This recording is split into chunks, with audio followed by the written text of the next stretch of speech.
ओम हर हर महादेव। आज गाइस प्रदोष है। आज प्रदोष है 12 जून। शुक्र प्रदोष है। हम पढ़ेंगे शुक्र प्रदोष का कथा देखेंगे। ठीक है, तो आइए हम शुक्र प्रदोष का कथा पढ़ते हैं। तो ध्यानपूर्वक आप लोग श्रवण करें कथा का। कई महिलाएं हैं जो ऐसा है कि पूजा नहीं कर सकती हैं, तो वो मेरी कथा सुन सकती हैं। वीडियो लगा के आप कथा सुन सकती हैं अगर आप पूजा नहीं कर सकती तो आइए शुरू करते हैं। शिव शंभु महादेव की कृपा बनी रहे हम सब पर।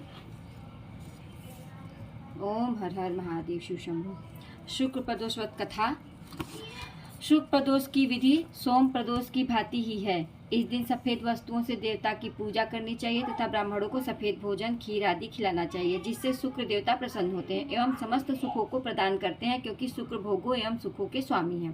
प्राचीन समय में कहीं पर 3 मित्र रहते थे। पहला कायस्थ, दूसरा ब्राह्मण और तीसरा वैश्य था। तीनों मित्रों का विवाह हो गया था। पहले 2 मित्रों की पत्नियां घर भी आ गई थी, किंतु तीसरे मित्र वैश्य का अभिगमन नहीं हुआ था, अतः उसकी पत्नी ससुराल में ही थी। एक दिन कायस्थ ने अपने वैश्य मित्र से कहा कि तुम अपनी पत्नी को क्यों नहीं लिवा लाते। अपने मित्र की बात सुनकर वह अपनी पत्नी को लिवा लाने के लिए ससुराल जाने के लिए तैयार हो गया, किंतु उसके घर वालों तथा ब्राह्मण मित्र ने कहा कि अभी शुक्रास्त है, अतः अभी विदा कराने का कोई मुहूर्त नहीं है। शुक्र के उदय होने पर विदा करा लाना, किंतु उसने किसी का कहना न माना और अपनी ससुराल चला गया। दामाद को आया हुआ देखकर उसके ससुर ने आने का कारण पूछा। तब उस वैश्य ने कहा कि मैं अपनी पत्नी को विदा कराने आया हूँ।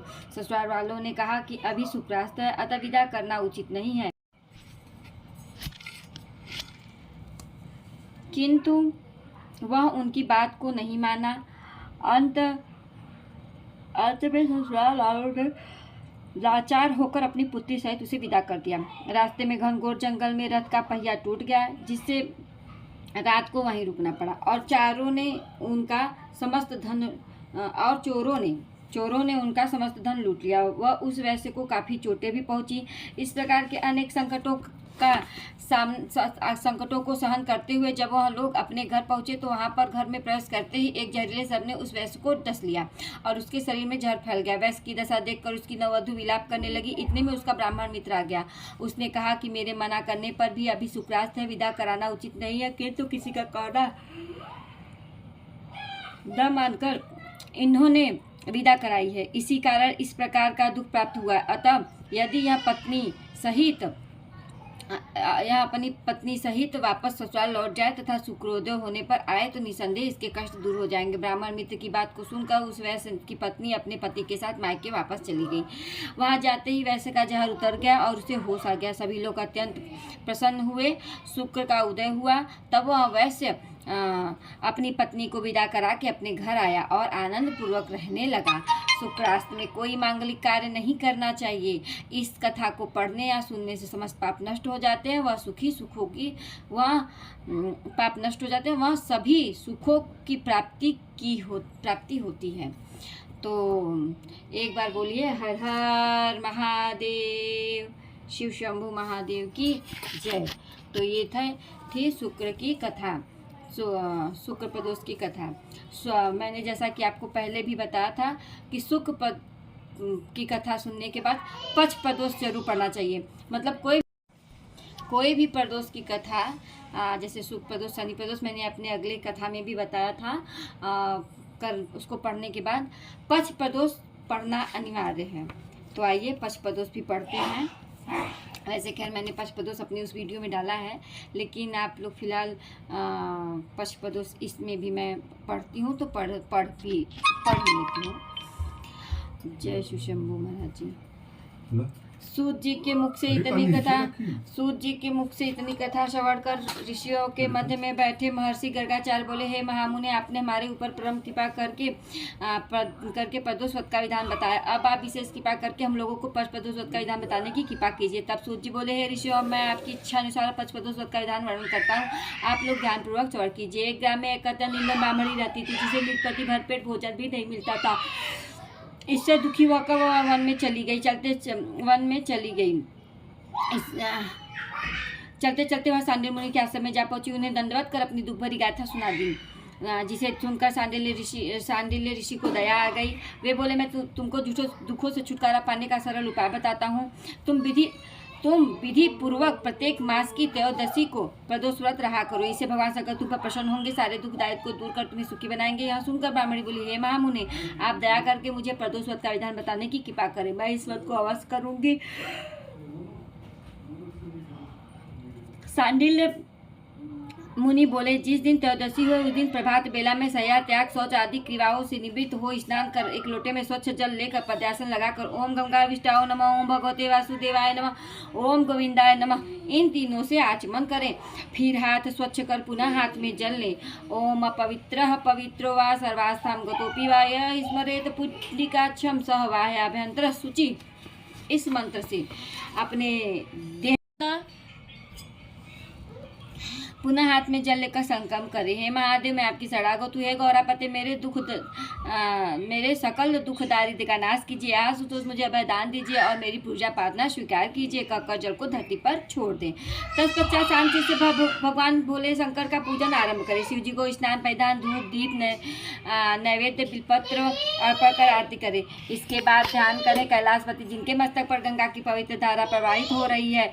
चंद्रमा के प्रकाश से सुशोभित नेत्र, बागंबरधारी, गले में सर्पों की माला पहने, हाथों में त्रिशूल तथा डमरू धारण किए हुए, जिनके वामांग में कमल के समान सुंदर मुख वाली, सूर्यप्रभा के समान तेजोमयी गौरांग वर्ण वाली भगवती पार्वती, जिनके चारों हाथों में शंख चक्र गदा और पद्म विराजमान है, ऋषि पत्नियों के सही सुशोभित हो रही हैं।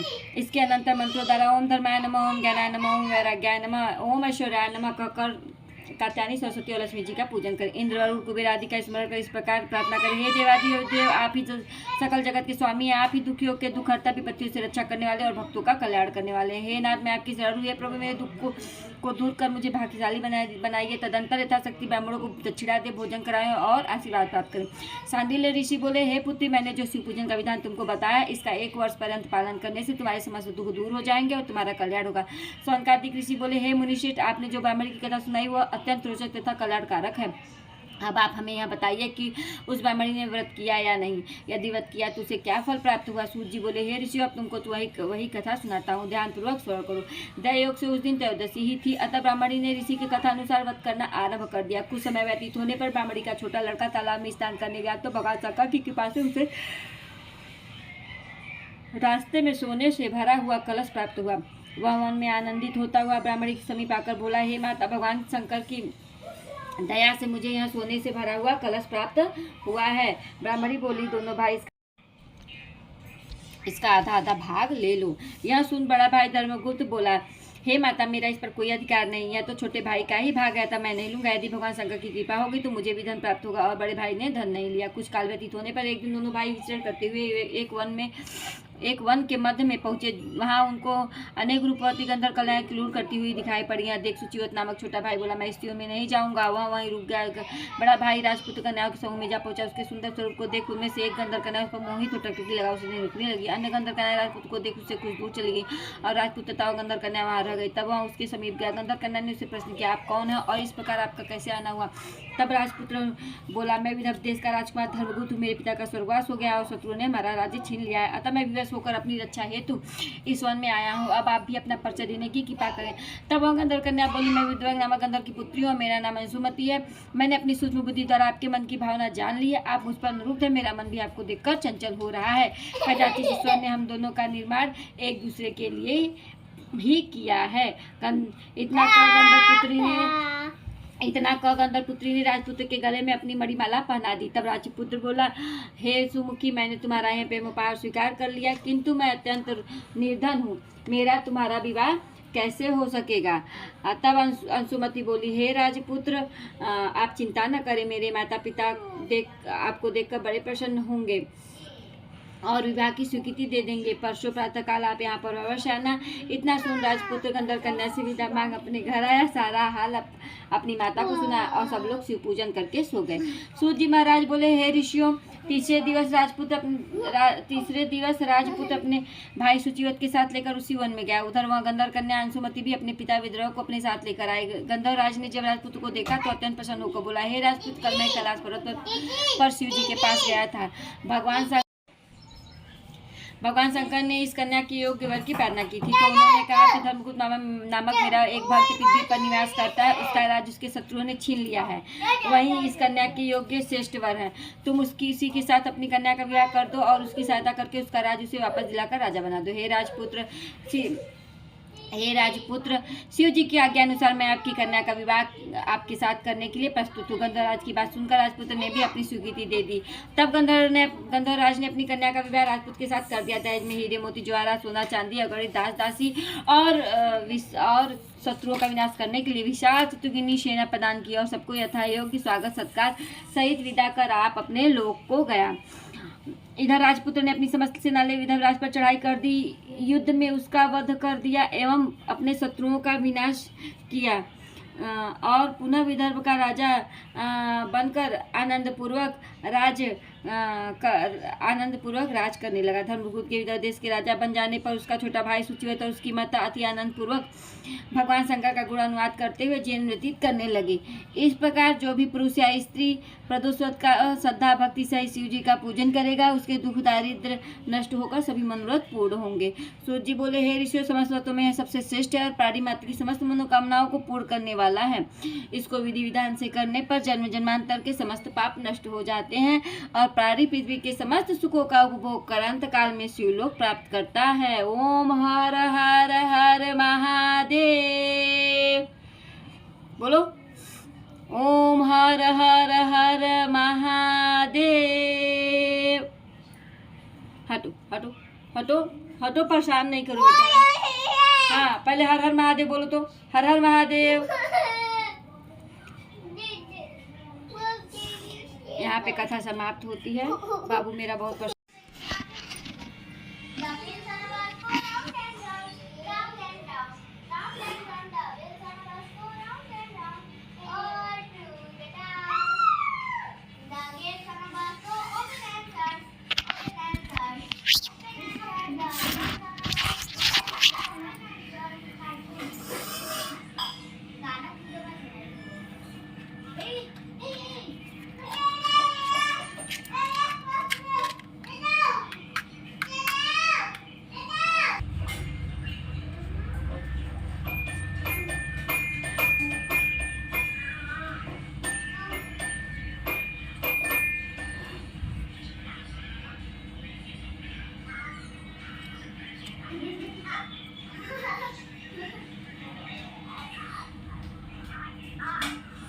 जय श्री शंभु महादेव। गलतियों प्रभु क्षमा करा।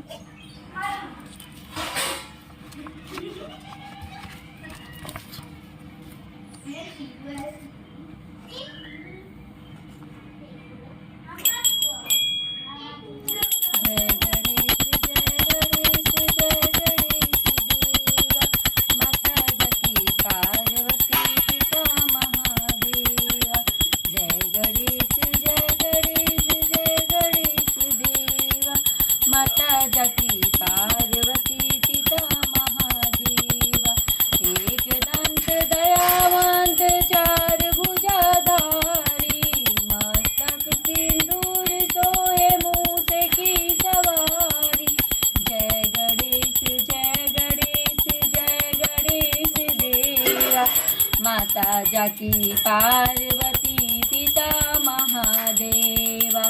अंधन को आँख देत कोढ़िन को काया, बाझन को पुत्र देत निर्धन को माया। जय गणेश जय गणेश जय गणेश देवा। माता जाकी पार्वती पिता महादेवा। हार चढ़े फूल चढ़े और चढ़े मेवा, लड्डुअन के भोग लगे संत करे सेवा। जय गणेश जय गणेश जय गणेश देवा।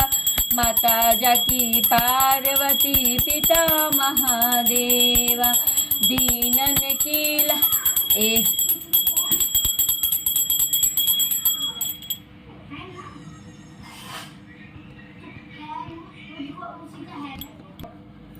दीनन की लाज रखो शंभु सुतवारी, कामना को पूरा करो जग बलिहारी।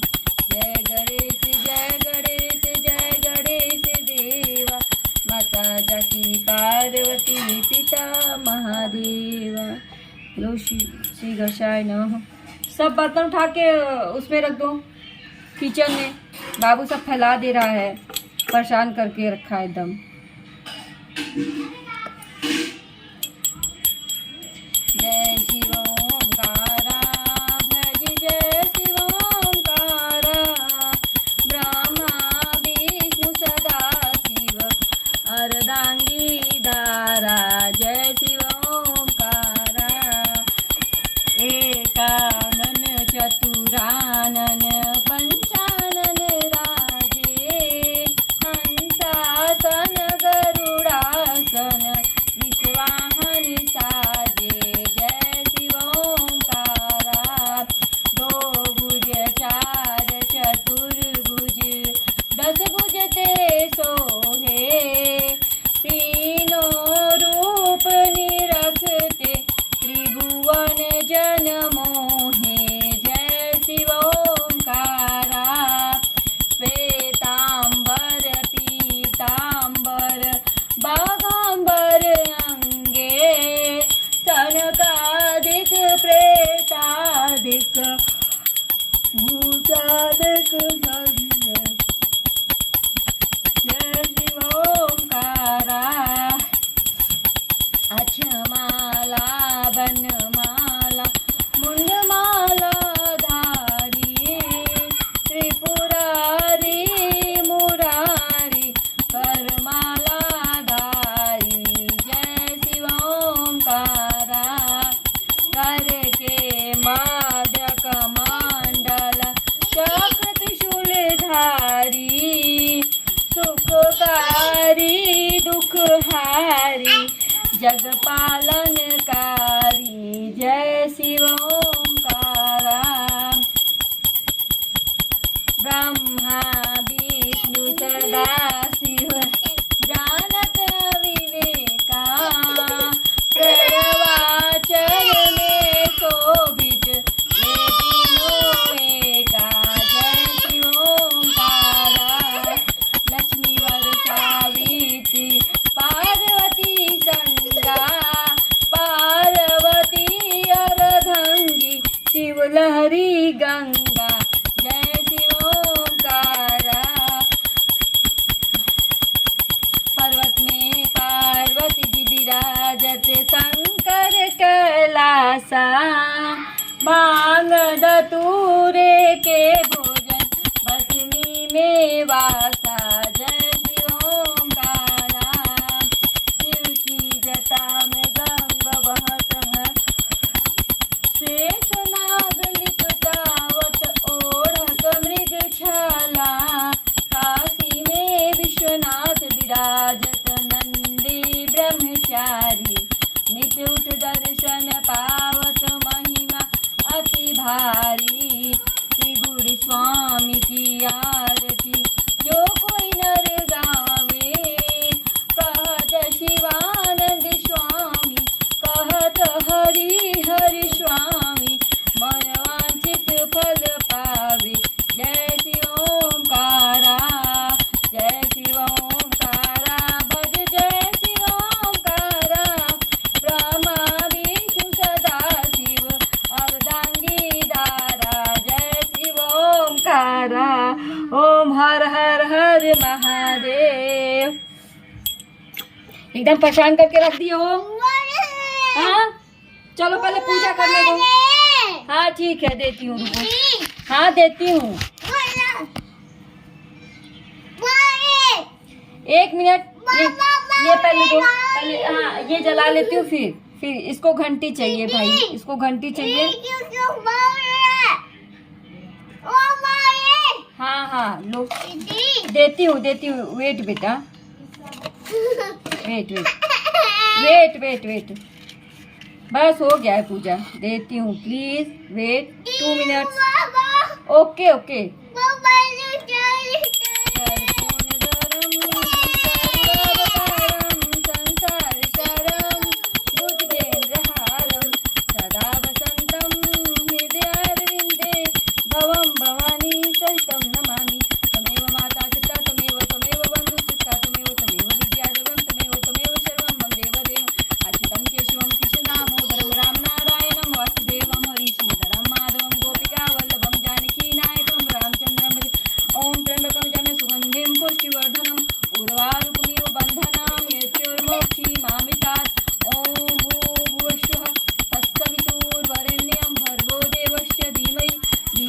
नः प्रचोदयात्।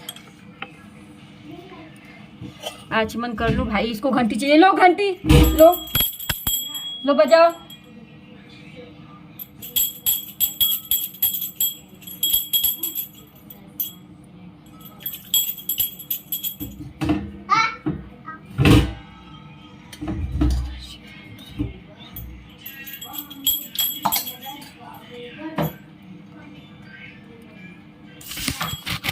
यहाँ पे मेरी पूजा समाप्त होती है। बाबू ने बहुत परेशान कर रखा था। बोलो शिव शंभू महाराज की जय। काल हर, कष्ट हर, दुख हर, दारिद्र हर, हर हर महादेव। ओम नमः पार्वती पतये, हर हर महादेव। शिव शंभू की जय हो।